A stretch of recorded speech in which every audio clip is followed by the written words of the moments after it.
मित्रांनो, लक्ष्मीच्या पावलाने या मालिकेमध्ये आपण असं बघणार आहोत, अद्वैत हा विचार करत असतो की मी राहुलवर विश्वास ठेवून चूक तर केली नाही ना. आणि जर खरंच कला म्हणत असेल तसं, जर खरंच अद्वैत नैनाला फसवत असेल तर आणि मी तर त्याच्या कामाचं कौतुक करत असतो आणि आबालाही त्याच्या कामाचं मी कौतुक करायला सांगितलं होतं. असं म्हणतच त्याला आठवतं, लग्नाच्या वेळेला जयपूरमध्ये काहीतरी प्रॉब्लेम झाला होता, तेव्हा राहुल तिकडे गेला होता असा त्यावेळेस त्याच्या मनामध्ये विचार येतो. तरी इकडे कलाच्या सुद्धा मनामध्ये तोच विचार येतो. आमच्या लग्नाच्या वेळेस राहुल हा लग्नाला नव्हता तर जयपूरला गेला होता. तर कला ही लगेच अद्वैतच्या रूममध्ये जाते.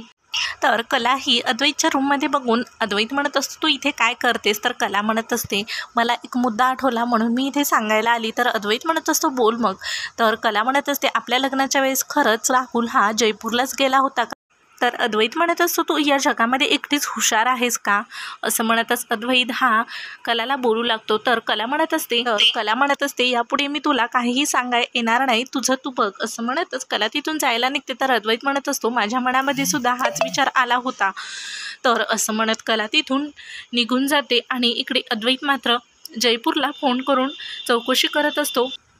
तर अद्वैत लगेच जयपूरला मॅनेजरला फोन करून विचारत असतो. तर शर्मा मॅनेजरला फोन करून विचारत तेवढ्यातच अद्वैतचा फोन बघून मॅनेजर मात्र खूपच घाबरतो आणि म्हणत असतो, बोला काय झालं? तर अद्वैत म्हणत असतो, ज्यावेळेस आपल्या मागं एक ॲक्सिडेंट झाला होता त्यावेळेस राहुल सर तिथेच होते का? तर शर्मा हे खूपच घाबरतात आणि म्हणत असतात, हो राहुल सर इथेच होते असं म्हणत. आणि शर्मा मॅनेजरला जसं काही राहुलने सांगितलं तसं शर्मा मॅनेजर हा अद्वैतला सांगत असतो आणि खूपच घाबरत असतो. तर इकडे कला ही बाहेर निघलेली असते आणि जात असताना तिला राहुल भेटतो. तर राहुल म्हणत असतो, काय कला वहिनी, झाली का शोधाशोध करून? तू कितीही शोधलं तरी माझ्याविषयी तुला पुरावे भेटणारच नाही. तर कला म्हणत असते, आज नाही उद्या नाही परवा, पण एक ना एक दिवस नक्कीच तुझ्याविषयी काहीतरी पुरावे मिळतील. तर राहुल म्हणत असतो, वहिनी तू काहीही कर कला.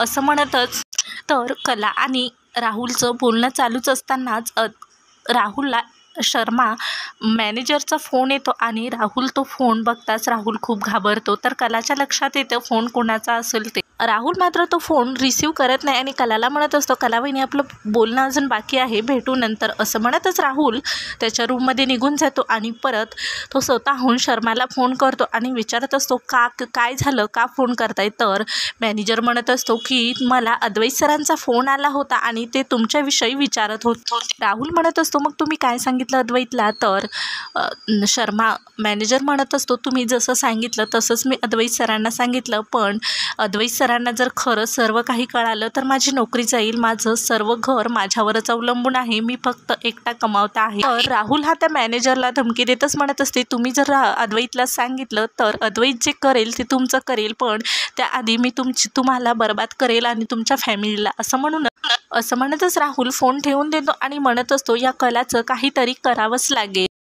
तर इकडे सर्वच जण जेवायला बसलेले असतात. तर कला मात्र आबाला वाढत असते आणि सर्वच जण येतात. तर कला ही सर्वांना वाढत असते. तर कला ही अद्वैत जवळ जाते आणि अद्वैतला सुद्धा वाढत असते. तर कला ही अद्वैत जवळ जाते आणि हळू आवाजात म्हणत असते, मला तुझ्याशी महत्त्वाचं बोलायचं आहे. पण सरोजचं मात्र लक्ष सर्व काही कला आणि अद्वैत. तर सरोज मनामध्येच विचार करते, ही मुलगी काही ना काही करून माझ्या मुलाच्या जवळ येण्याचा प्रयत्न करत आहे, पण मी हे होऊ देणार नाही. असं म्हणतच कला म्हणत असते, सरोज मॅडम मी तुम्हाला काही देऊ का? तर सरोज नाही म्हणत असते. तर अद्वैतचं जेवण झाल्याच्या नंतर अद्वैत मात्र उठून त्याच्या रूममध्ये निघून. कला मात्र अद्वैतकडे बघतच राहते. तर सरोजचं सर्व लक्ष काही कलाकडेच असतं. तर रोहिणी इकडे बसलेली असते रूममध्ये. तेवढ्यातच ते राहुल येतो आणि म्हणत असतो, मम्मा या मुलीचा मला खूप राग येतो, ही मुलगी माझ्या खूप डोक्यात जाते. कला तर रोहिणी म्हणत असते, पण नेमकं झालं तरी काय? तर राहुल सांगत असतो की अद्वैतने माझी उलट तपासणी केली, फक्त त्या कलाच्या सांगण्यावरून माझं अकाउंट चेक. तर हे ऐकून रोहिणीला खूप राग येतो आणि रोहिणी म्हणत असते, मी हेच तर सांगत होते त्या दोघांना एकमेकांपासून दूर, मला तर याचीच तर भीती होती. तर राहुल म्हणत असतो, अगं मम्मा पण ही मुलगी हात धुवून माझ्याच मागे लागलेली आहे होळीच्या दिवसापासनं. तर रोहिणी म्हणत असते, होळीच्या दिवसापासनं म्हणजे नेमकं काय झालं होतं होळीच्या दिवशी? तर राहुल मात्र खूप घाबरतो आणि राहुल शब्द सावरतच म्हणत असतो, तर राहुल म्हणत असं, अगं मम्मा ते होळीच्या दिवशी ते दोघेजणी कुठेतरी गायब झाले होते, तुला आठवतं आहे का? मग त्यांच्यात नक्कीच काहीतरी बोलणं झालं असेल. तर रोहिणीला ते आठवतं आणि रोहिणी म्हणत असते, प्लीज मी आता सध्या काहीच करू शकत नाही. तर राहुल म्हणत असतो, अगं मम्मा तू एकुलती एक या घरची मुलगी आहेस ना, मग तुझ्या मुलासोबत असं झालेलं तुला कसं चालेल? तर रोहिणी म्हणत असते, बघ मी त्या कलाला काहीही बोलू शकत नाही, कारण नैना जेव्हा पळून गेली होती तेव्हा नैनाच्या जागेवर मी कलाला बसवलं. हे जर तिने घरच्याला सांगितलं तर हे कुणालाही कळता कामा नाही. असं म्हणतच रोहिणी म्हणत असते, फक्त माझं आता एकाच गोष्टीवर फोकस आहे, ते म्हणजे तुझं लग्न. ते ऐकून राहुल म्हणत असतो, मम्मा हे काय मध्येच आणलं? आणि राहुलला राग येतो. तर रोहिणी म्हणत असते, लग्न नाही करायचं मग काय तुला असंच आयुष्यभर गर्लफ्रेंड आणि पार्ट्याच करायच्यात का? आता तू फक्त कामावर फोकस कर आणि सर्वांच्या नजरेमध्ये तू चांगला गुड म्हणून काम कर, म्हणजे सर्वांच्या नजरेमध्ये तू चांगला होशील. आणि तुला माहिती आहे का, सरोज वहिनीची ती मैत्री विजया सरदेसाई आणि तिचीच मुलगी ती राधा सरदेसाई, तिच्याशी तुझं लग्न मला लावून द्यायचं आहे. ते नाव ऐकताच राहुल मात्र खूपच खुश होतो. राहुल खुश होऊनच म्हणत असतो, म्हणजे सरदेसाई म्हणजे सरदेसांची मालकीण, म्हणजेच ती एकुलती एक मुलगी आहे त्यांना, तीच ना? तर रोहिणी हो म्हणत असते आणि म्हणत असते, सरोज आणि अद्वैतच्या मनामध्ये आपल्याला चांगलं वागावं लागेल, तू सुद्धा अद्वैत समोर चांगलं वाग. असं म्हणतच राहुल खूप खुश होतो आणि राहुल म्हणत असो, मम्मा एवढी भारी आयडिया तुला कशी आली गं? आणि आताच 2 दिवसापूर्वी मला ती एका पार्टीमध्ये भेटली होती. असं म्हणतच राहुल खूप खुश होतं.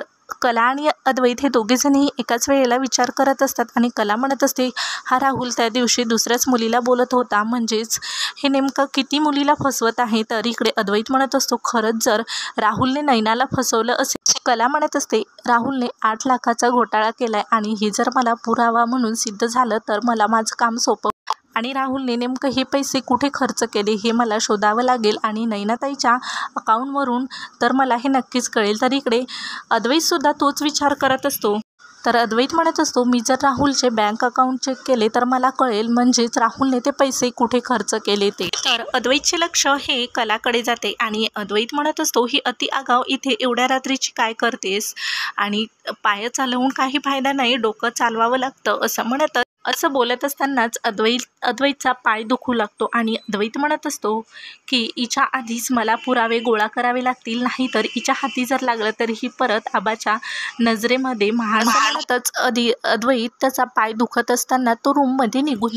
तर संगीता इकडे दिनकरसाठी चहा घेऊन येते आणि दिनकर मात्र खूपच टेन्शनमध्ये असतो. तर संगीता विचारत असते, अहो काय झालं, कसला विचार करताय? तर तिथे काजल आणि नैनासुद्धा असते. तर नैना ही मोबाईलमध्ये गाणी ऐकत असते. तर दिनकर म्हणत असतो, अगं संगीता मी गेल्या महिन्यातला कर्जाचा हप्ता मी भरला नाही आणि एका स्टॉलवर कसं चालेल आपलं सर्व काही घर? तर संगीताला खूपच टेन्शन येते आणि संगीता म्हणत असते, अहो तुम्ही काहीही टेन्शन घेऊ नका, मी 2-3 घराचं धुणे भांडे करते आणि तुम्ही फक्त एक स्टॉल सांभाळा, एक मिसळचं स्टॉल सांभाळा. असं म्हणतच तर दिनकरला संगीताचा खूप राग येतो आणि म्हणत असतो, संगे एवढं वर्ष झाले मी तुला कधी कोणत्या कामासाठी सांगितलं का? आणि तुला घरातलीच कामं किती असतात? तर नैना चिडूनच म्हणत असते, मम्मा तुझं काय चाललंय? सकाळपासून एक चहा तरी तू मला दिलास का? तर काजल म्हणत असते, ए दीदी तुला कळते का नाही काही? हे सर्व काही हे तुझ्यामुळेच झाले. आणि तर संगीता ही नैनावर चिडतच म्हणत असते, तुला चहा प्यायचा ना, मग स्वतःच्या हाताने करून पी चहा. पण नैनाला मात्र थोडासाही फरक पडत. तर काजल ही नैनाला चिडूनच म्हणत असते, हे जे काही प्रॉब्लेम्स होत आहेत ना, हे सर्व काही तुझ्यामुळेच होत आहे. तर नैना मात्र खूपच चिडते आणि नैना म्हणत असते की ठीक आहे, माझा मीच घेते करून. असं म्हणतच ती किचन रूममध्ये जायला. तर संगीता ही दिनकरला म्हणत असते, अहो या मुलीचं लग्न लावून द्या, हे स्थळ आलेलं ते पण तिने नाकारलं आणि ते पण तिने असं हे केलं आहे, हे म्हणून नैनाला खूपच राग येतो. आणि तर नैना म्हणत असते, हे लग्न करूनच मला सोडतील, हे अशी मला सोडणार नाहीत, मलाच काहीतरी करावं लागेल असा विचार करत असते आणि परत इथून निघून जाते. तर इकडे अद्वैतच्या रूममध्ये ही कला आलेली असते आणि अद्वैत म्हणत असतो, तू इथे काय करतेस? तर कला म्हणत असते, मला तुझ्याशी महत्त्वाचं बोलायचं आहे. तर अद्वैत म्हणत असतो, मग जे काही आहे ते पटकन बोल. माझ्याकडे वेळ नाही आहे, पटकन बोल. तर कला म्हणत असते, हो वेळ सोडून तुझ्याकडे सर्व काही आहे. तर कला म्हणत असते, राहुलचे तू बँक डिटेल चेक का नाही करत आणि तो खरंच जयपूरला गेला होता की नाही हे सुद्धा आपल्याला चेक करावं लागेल. तर अद्वैत म्हणत असतो, खरंच तुला काय वाटतं या जगामध्ये फक्त तूच हुशार आहेस. तर कला चिडूनच म्हणत असते, मी माझी हुशारपणा दाखवण्यासाठी इथे आली नाही. मला अद्वैत म्हणत असतो, हे असं क्रेडिट पुढे करणं, क्रेडिट घेणं हे कसं जमतं तुला. तर कला म्हणत असते, मला काहीही नको क्रेडिट वगैरे. तर अद्वैत म्हणत असतो, हे क्रेडिट म्हणजेच तुझा इगो हर्ट झालाय. कला म्हणत असते, माझा इगो हर्ट व्हायला मला इगोच नाही. तर अद्वैत म्हणत असतो, माझ्याही डोक्यामध्ये तोच विचार आला, म्हणून मी आता ऑफिसमध्ये जाऊन राहुलचे बँक डिटेल्स चेक करणार आहे. तर कला म्हणत असते, अरे मग सरळ तसं सांगायचं. आणि कला म्हणत असते, मी उगाच तुझ्याशी वाद घालत बसले, मला खूप कामं आहे. तर अद्वैत म्हणत असतो, जा मग तू कामं कर, मला काही जरी कळालं तर मग मी तुला सांगेल. असं म्हणतच कला मात्र तिथून निघून जाते. तर कला ही अद्वैतच्या रूममधून येताना सरोज तिला पाहते आणि मग विचारते, तू अद्वैतच्या रूममधून का बाहेर आलीस, अद्वैतकडे काय काम होतं. तर कला मात्र घाबरतच म्हणत असते, अद्वैतचे कपडे मला इस्त्रीचे द्यायचे होते म्हणून मी गेली होती, अंजूला काम होतं म्हणून मी अंजूचं काम करायला गेले होते. तर सरोज म्हणत असते, मला हे सर्व काही सांगत जाऊ नको, हे बहाणे मला देत जाऊ नकोस. तर कला मात्र लगेच तिथून निघून जाते. तर सरोज विचार करत असते, या मुलीची एवढी मजल झाली की अद्वैतच्या रूमपर्यंत जाण्याची. आणि सरोज विचार करत असते, नेमकं काय चाललं या दोघांमध्ये. तर इकडे अद्वैत हा ऑफिसमध्ये आलेला असतो आणि तो आकांक्षाला फोन करून बोलवून घेतो आणि आकांक्षाला विचारत असतो की राहुल सर ऑफिसमध्ये आलेत का. तर आकांक्षा म्हणत असते, नाही आज त्यांना यायला उशीर होणार आहे. तर इकडे तर अद्वैत विचार करतो की हाच परफेक्ट वेळ आहे त्याच्या ऑफिसमध्ये जाऊन त्याचे बँक डिटेल चेक करण्याचा. तुम्ही अजूनही आपल्या चॅनलला सबस्क्राईब नसेल केलं तर लगेच आपल्या चॅनलला सबस्क्राईब